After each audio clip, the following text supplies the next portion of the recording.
भाईया आज्ञा ओ भाईना हां गोटे बिस्कुट दे बिस्कुट गोटे हां बिस्कुट गोटे हाँ। आ गोटे चॉकलेट गोटे हाँ। आ गोटे तेल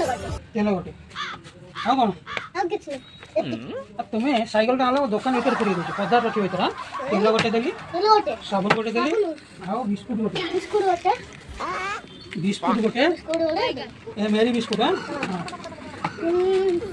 एक आ कोन एते की केते लंका आला एल्डी ओजन को केते ये सब ओजन हुए ना बाबा सेटा दिया केते लंका अच्छा ये हला तुम्हारो 70 टंका ये हला 10 80 ये हला 30 30 80 ना 110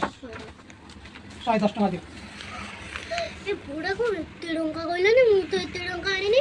ओ भाई ना ए सब रखी दो गोटे 10 टंका गोटे पिची गाली दे तुम एते टंका आनला तू जानी ना कि तेल दाम हला 70 टंका हां अरे आप सीधा बोल मते कहलो मु यार एमे तो कहू जा मु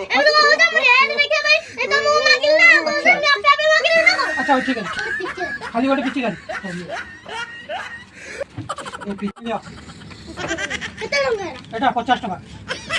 सेपड़ दुकान कहले 10 टंका तुमरो होती 25 टंका एते लंका मु आनी आ केते टंका आनी छ तुम एते दिन से मोबाइल एवं 100 केते टंका हला अच्छा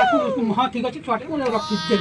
तब जदी पिची केते तमे जदी एमे तो कहबो जदी एमे जाबो तुम दुकान केबे आसे एबे आसी दुकान केबे पिची रखी लो अच्छा केते टंका दे पारी तुम्हें कहलो केते टंका दे पारी ना तुम दुकान अरे बाबा ये कौन की